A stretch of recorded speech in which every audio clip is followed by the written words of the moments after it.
उज्यालो radio नेटवर्कसँगै उज्यालो online र mobile एप्लिकेशनबाट एकसाथ प्रसारण भइरहेको नेपाल दर्पणमा साथी मल्लिका थापासँगै भोजेन्द्र बस्नेतको नमस्कार।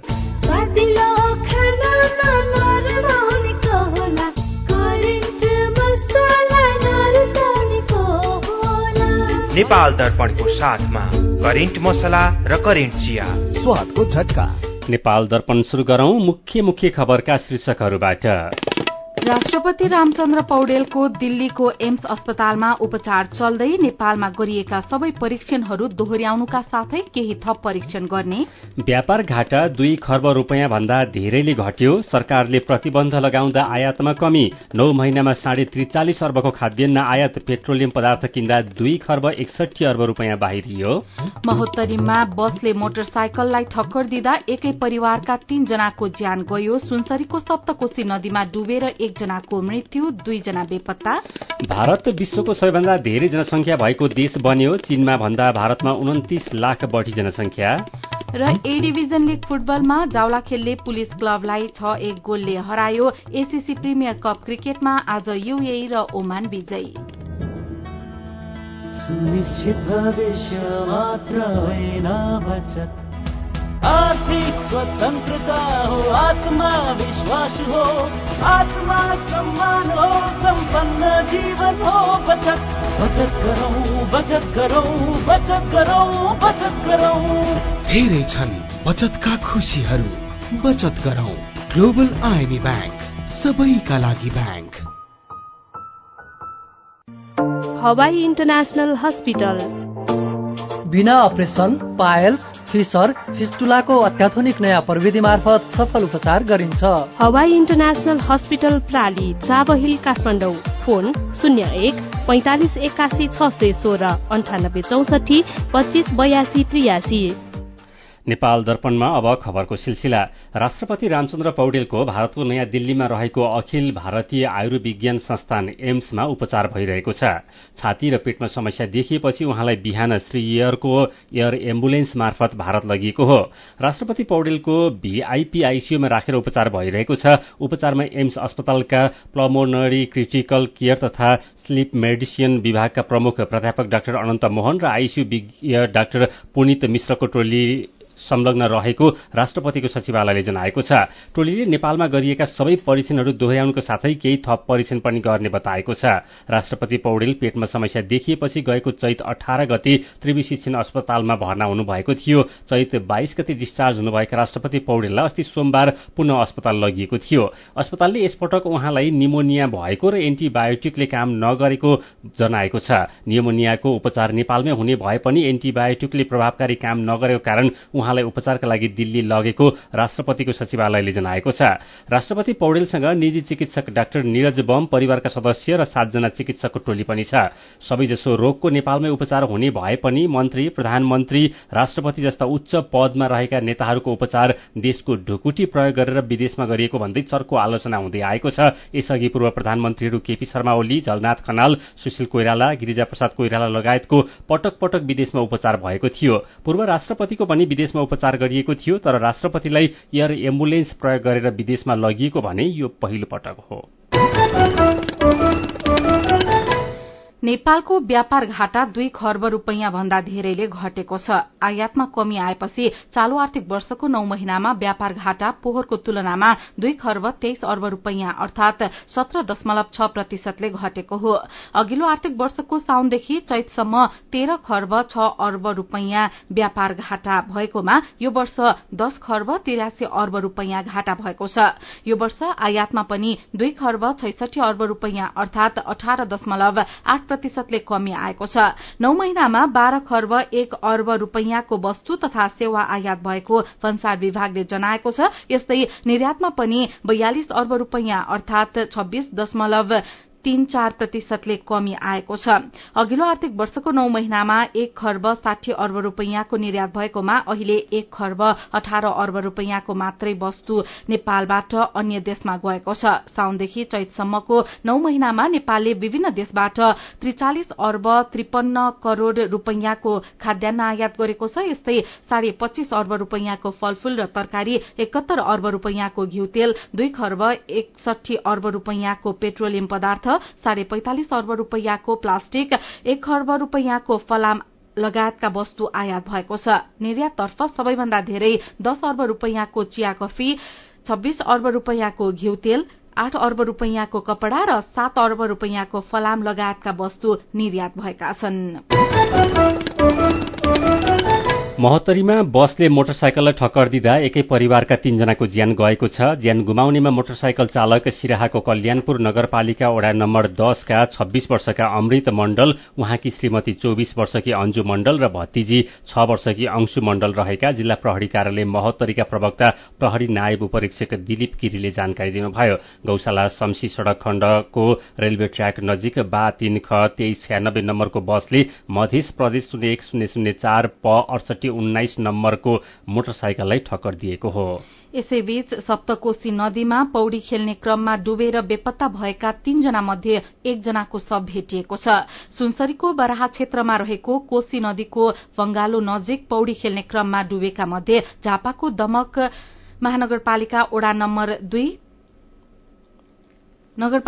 नम्बर 2 का 17 वर्षका नवीन न्यौपानेको शव घटनास्थल नजिकै भेटिएको सुनसरीका प्रहरी उपरीक्षक एसपी प्रभु प्रसाद ढकालले जानकारी दिनुभयो। यस्तै दमक 9 का 19 वर्षका रुद्र न्यौपाने र मोरङको उर्लाबारी नगरपालिका वडा नम्बर 7 का 18 वर्षका राज गुरागाईको खोजी भइरहेको उहाँले बताउनुभयो। युवाहरू आफन्तको श्राद्ध गरिँदै गरेको ठाउँबाट पौडी खेल्नको लागि कोशीमा गएका एसपी ढकालले बताउनुभयो। पछिल्लो 24 घण्टामा 108 जनामा कोरोना भाइरसको संक्रमण पुष्टि भएको छ। 2450 जनाको नमूना परीक्षण गर्दा 108 जनामा संक्रमण पुष्टि भएको स्वास्थ्य तथा जनसंख्या मन्त्रालयले जनाएको छ। 66 जना संक्रमित निको भएका छन्। नेपालमा कोरोना भाइरसका सक्रिय संक्रमितको संख्या 386 जना पुगेको छ। अहिले काठमाडौँ उपत्यकामा संस्थागत आइसोलेसनमा 29 जना, आईसीयूमा 7 जना र भेन्टिलेटरमा 3 जनाले उपचार गराइरहेका छन्। यसैबीच स्वास्थ्य तथा जनसंख्या मन्त्रालयले कोरोना भाइरस संक्रमण देखिएमा 7 दिनसम्म अनिवार्य आइसोलेसनमा बस्न आग्रह गरेको छ। मन्त्रालयका सहप्रवक्ता डाक्टर समीर कुमार अधिकारीले कोरोना भाइरस संक्रमणको कारणले ज्वरो आएमा र सास फेर्न समस्या भएको अवस्थामा 7 दिनसम्म अनिवार्य आइसोलेसनमा बस्न आग्रह गर्नुभएको हो। उहाँका अनुसार कुनै पनि लक्षण नरहेको 5 दिन वा त्योभन्दा धेरै आइसोलेसनमा बस्दा ज्वरो नआएको वा आएको ज्वरो 24 घण्टाभित्र औषधि नखाई कम भएको अवस्थामा भने आइसोलेसनमा बस्नु पर्दैन। मन्त्रालयले 7 दिनसम्म आइसोलेसनमा बसेर 8औं दिनमा बाहिर निस्के पनि अरू मानिसको सम्पर्कमा नजान समेत निर्देशन दिएको छ। यसैबीच केही दिनदेखि फैलिरहेको डढेलो आज झनै बढ़ेको छ। यसबेला देशका 31 वटा जिल्लाका 234 ठाउँमा डढेलो लागिरहेको वन तथा भू संरक्षण विभागले जनाएको छ। दाङमा मात्रै 42 ठाउँमा डढेलो लागिरहेको छ। यस्तै प्युठानका 28, अर्घाखाँचीका 16, सुर्खेतका 16 र मकवानपुरको 14 ठाउँमा डढेलो लागिरहेको छ। बितेको 24 घण्टामा देशका 379 ठाउँमा डढेलो लागेको छ भने एक हप्तामा 763 ठाउँमा डढेलो लागिसकेको छ। केही दिन अघिसम्म तराई र मध्य पहाड़ी क्षेत्रमा रहेको डढेलो अहिले उच्च पहाड़ी र हिमाली क्षेत्रमा पनि देखिन थालेको छ। डढेलोसँगै प्रदूषण पनि उच्च भएको छ। केही दिन यता काठमाडौँ उपत्यका सहित तराई तथा देशको मध्य र पूर्वी भागमा बाक्लो तुवालोको तह देखिएको छ। यो वायु प्रदूषण भएको वातावरण विभागले जनाएको छ। यसैबीच आज पनि देशभर गर्मी कायमै रहेको छ। केही दिनदेखि बढ़िरहेको गर्मी आज पनि कायमै रहेको मौसम पूर्वानुमान महाशाखाले जनाएको छ। भैरवाको अधिकतम तापक्रम आज 42.2 डिग्री सेल्सियस भएको छ। भैरवाको अधिकतम तापक्रम हिजो 42.4 डिग्री सेल्सियस पुगेको थियो। यस्तै नेपालगञ्ज, सिमरा, जनकपुर लगायतका ठाउँको तापक्रम पनि आज 40 डिग्री सेल्सियस भन्दा बढ़िरहेको छ। दिपायल, धनगढ़ी, विराटनगर लगायतका ठाउँको तापक्रम पनि 40 डिग्री सेल्सियस नजिक पुगेको छ। आज काठमाडौँको अधिकतम तापक्रम 32.8 डिग्री सेल्सियस पुगेको छ। हिजो 32.7 डिग्री सेल्सियस थियो। जल तथा मौसम विज्ञान विभागका अनुसार अप्रिलमा काठमाडौँको औसत तापक्रम 28.2 डिग्री सेल्सियस हुने गरेको छ। आजको तापक्रम औसत भन्दा 4.6 डिग्री सेल्सियसले धेरै हो। सीधा कुरा प्रश्न विचार, यो हो उज्यालो रेडियो नेटवर्क नेपाल दर्पणमा कुराकानीसँगै खबरको सिलसिला बाँकी नै छ, सुन्दै गर्नुहोला। एचआईभीका बारेमा खुलेर कुरा गरौं। एचआईभी खराब आचरणको नतिजा नभई असावधानीको परिणाम हो, तसर्थ यसबाट बच्न असुरक्षित यौन सम्पर्क नराखौं। अन्य व्यक्तिले प्रयोग गरेका धारिला औजार जस्तै छुरी, दारी काट्ने ब्लेड प्रयोग नगरौं र रगत चढाउनु पर्ने अवस्था भएमा परीक्षण गरेको रगत मात्र चढाउँ। संक्रमित भइसकेकालाई समयमै उपचारमा लगाउँ र अकालमै हुन सक्ने मृत्युबाट जोगाउँ। समयमै उपचार गर्नाले संक्रमित गर्भवती महिलाले पनि स्वस्थ बच्चा जन्माउन सक्छिन्। Nepal youth foundation, 12+ Lumbini plus र मकवानपुर महिला समूह। ए नानी, तिमीले छोरीको जन्म दर्ता गरायौ? गराउला नि काकु, के को हतार छ र? राम राम राम राम, त्यसो भनेर हुँदैन नि नानी। जन्म, मृत्यु, बसाइसराई, विवाह, सम्बन्ध विच्छेद जस्ता व्यक्तिगत घटना 35 दिनभित्रमै वडा कार्यालयमा गएर दर्ता गराइहाल्नु पर्छ। व्यक्तिगत घटना दर्ता गरेपछि मात्रै सामाजिक सुरक्षा भत्ता प्राप्त गर्न, बाल बालिकालाई स्कुल भर्ना गर्न, नागरिकता, पासपोर्ट र राष्ट्रिय परिचय पत्र नम्बर प्राप्त गर्न सकिन्छ। ओहो, हो र काकु, त्यसो भए त म आजै वडा कार्यालय गएर छोरीको जन्म दर्ता गरिहाल्छु। जन्म, मृत्यु, बसाइसराई, विवाह, सम्बन्ध विच्छेद जस्ता व्यक्तिगत घटना वडा कार्यालयमा सही विवरण दिई दर्ता गराऊ। नेपाल सरकार गृह मन्त्रालय, राष्ट्रिय परिचय पत्र तथा पञ्जीकरण विभाग, सिंहदरबार, काठमाडौँ।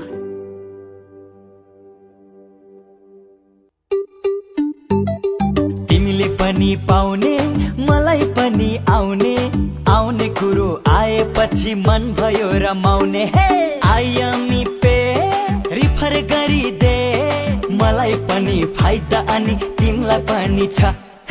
आयामी पे रिफर गरिदे, मलाई पनि फाइदा अनि तिमीलाई पनि छ। IME pay refer and earn offer.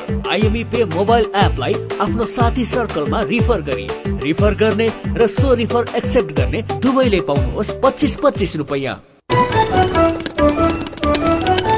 Ujyaalo radio नेटवर्कबाट प्रसारण भइरहेको नेपाल दर्पणमा तपाईंलाई फेरि स्वागत छ। यतिन्जेल हामीले राष्ट्रपति रामचन्द्र पौडेलको दिल्लीको एम्स अस्पतालमा उपचार चल्दै व्यापार घाटा 2 खर्ब रुपियाँ भन्दा धेरैले घट्यो, सरकारले प्रतिबन्ध लगाउँदा आयातमा कमी, देशका धेरै ठाउँमा डढिलो प्रदूषण र गर्मी पनि कायमै लगायतका खबर प्रस्तुत गर्यौं। नेपाल दर्पणमा अब बाँकी प्रसंग।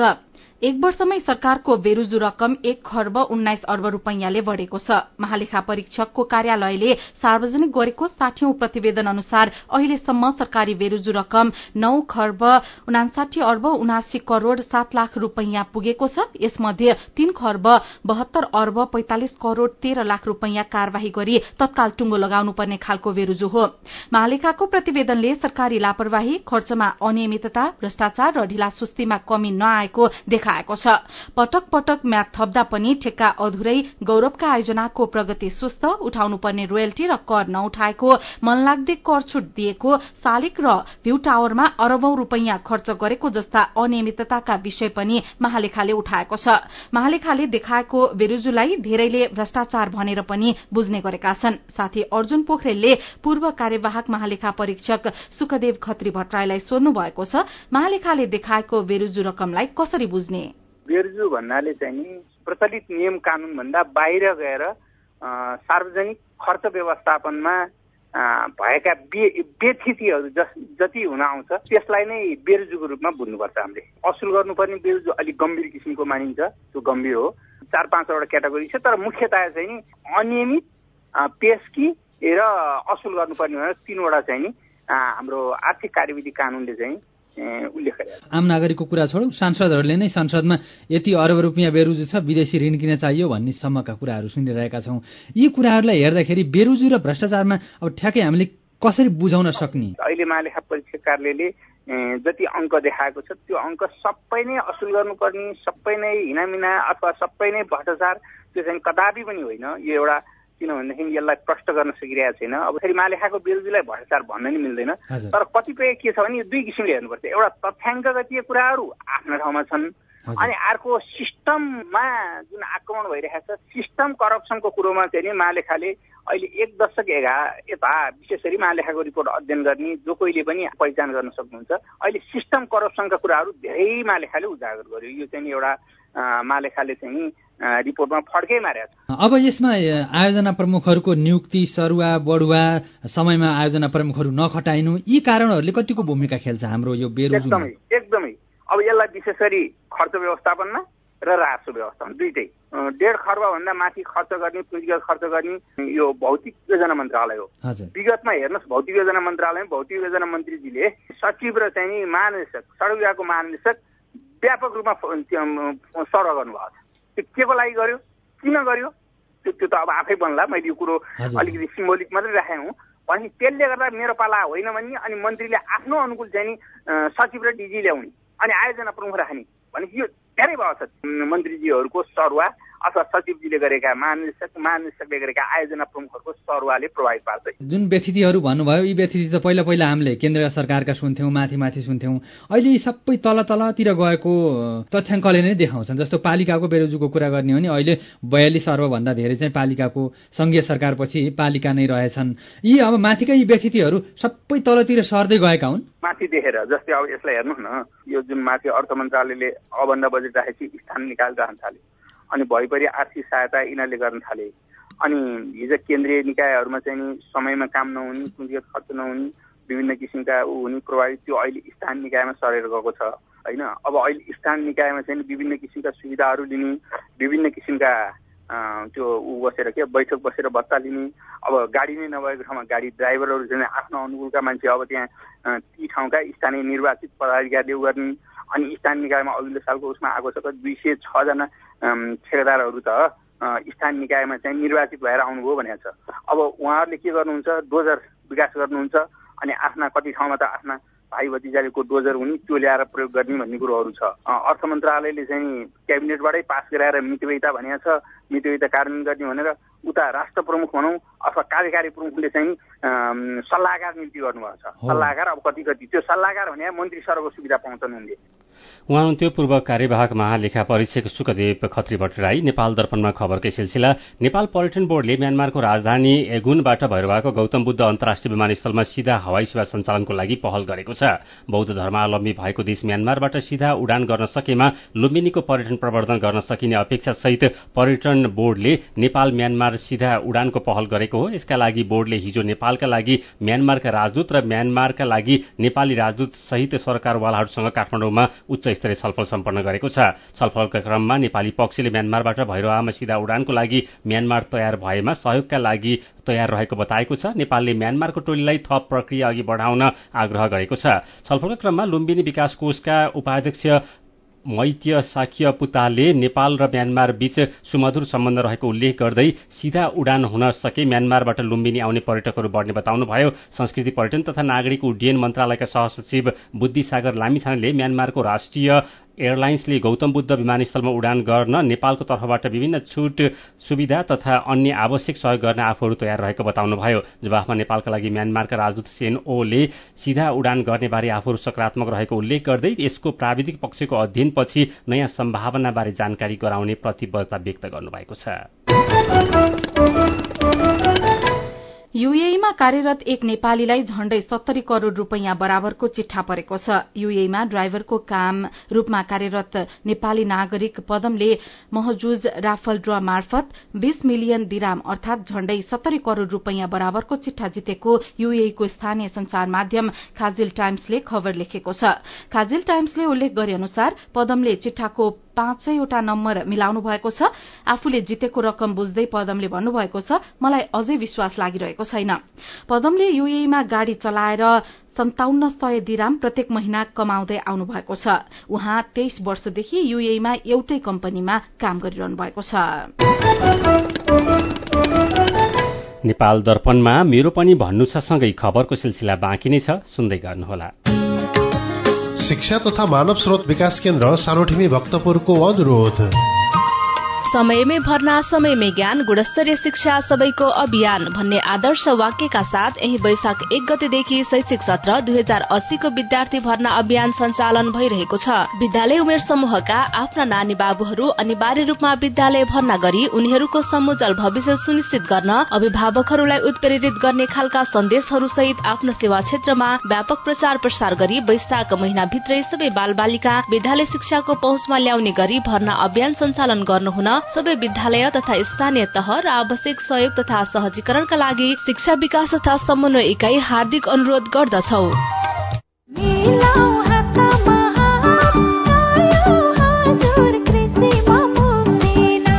अब कृषि सम्बन्धी सम्पूर्ण सेवा तथा सामग्रीहरू पाउनुहोस् एकै ठाउँमा। मल, बिउ, विषादी, औजार उपकरण र सम्पूर्ण प्राविधिक सेवाहरू अब नजिकैको एग्रोभेट सहकारी तथा कम्पनीको आधिकारिक विक्रेताहरूकोमा गई सम्पर्क गर्नुहोला। मुक्तिनाथ कृषि कम्पनी लिमिटेड, समृद्धिको आधार कृषि, कृषिको आधार प्रविधि। थप जानकारीको लागि 98 023 10 9 64। तातोले झन्डै जिब्रो चाहियो। मलाई 1 लाख रुपैयाँ दिनु न। पहिला मलाई हँसाएर देखाऊ। मैले तपाईलाई हँसा भने तपाईले मलाई 1 लाख रुपैयाँ दिनुहुन्छ? मैले दिने होइन नि त, जस्मिन पेन्ट्सले दिन्छ। जस्मिन कुल कमेडी फुल। तपाई पनि स्ट्यान्ड अप कमेडी खिचेर पठाइहाल्नुहोस् है। पहिलो हुनुभयो भने 1 लाख, दोस्रो हुनुभयो भने 50,000 र तेस्रो हुनुभयो भने 25,000 नगद पुरस्कार पाउनुहुन्छ। थप जानकारीको लागि जस्मिन पेन्ट्सको आधिकारिक फेसबुक पेज जस्मिन पेन्ट्स नेपाल फलो गर्नुहोला वा 98 024 86 385 मा व्हाट्सएप, भाइबर वा सिधै सम्पर्क गर्नुहोला। नेपाली मनको नेपाली रङ, जस्मिन पेन्ट्स। उज्यालो रेडियो नेटवर्क मार्फत देशभरिका विभिन्न एफएम स्टेशन तथा उज्यालो अनलाइन र मोबाइल एप्लिकेशनमा प्रसारण भइरहेको नेपाल दर्पणमा तपाईंलाई फेरि स्वागत छ। नेपाल दर्पणमा अब बाँकी खबर। हप्ताको अन्तिम दिन शेयर बजार आज बढ़ेको छ। शेयर बजार परिसूचक नेप्से आज 15.14 अंकले बढ़ेर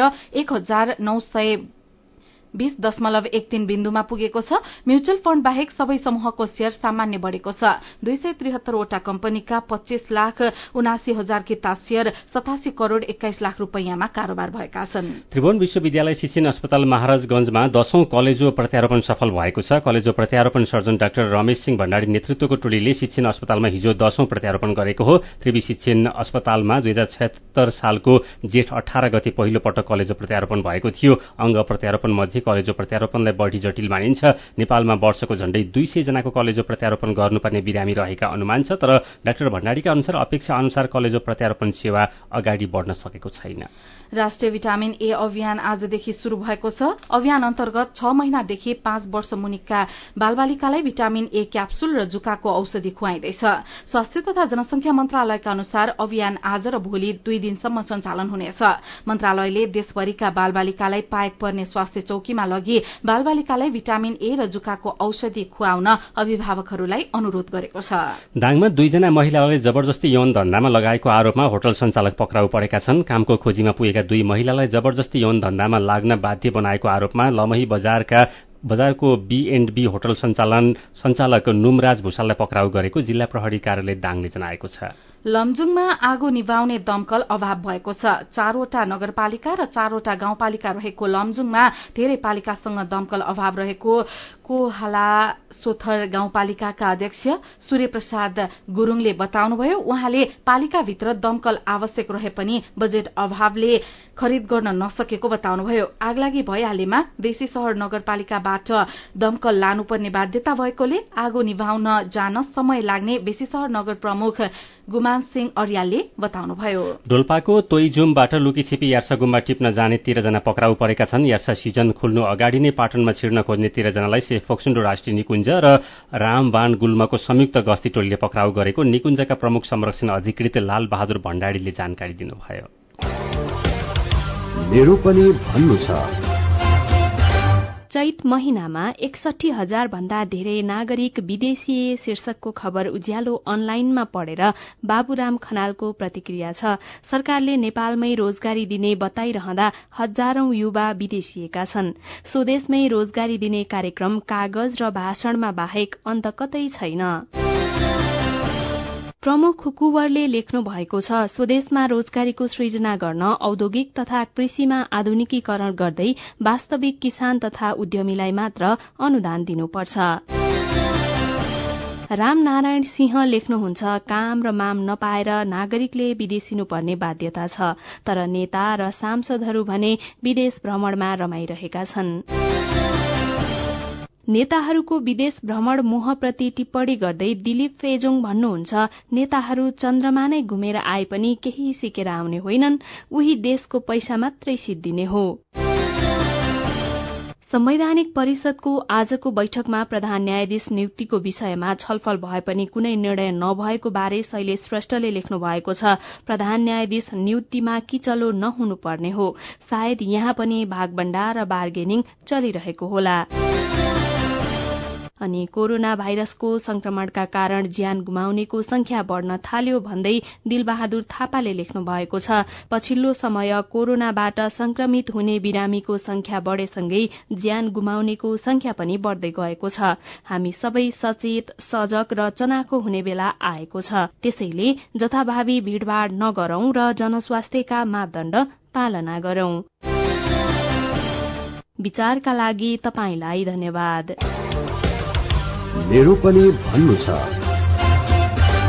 मेरो पनि भन्नु छ प्रस्तुत गर्दै हुनुहुन्थ्यो साथी सञ्जिता देवकोटा। नेपाल दर्पणमा अब विदेशको खबर। भारत विश्वको सबैभन्दा बढ़ी जनसंख्या भएको देश बनेको छ। संयुक्त राष्ट्र संघीय जनसंख्या कोष UNFPA ले भारतलाई सबैभन्दा बढ़ी जनसंख्या भएको देशको सूचीमा सूचीकृत गरेको हो।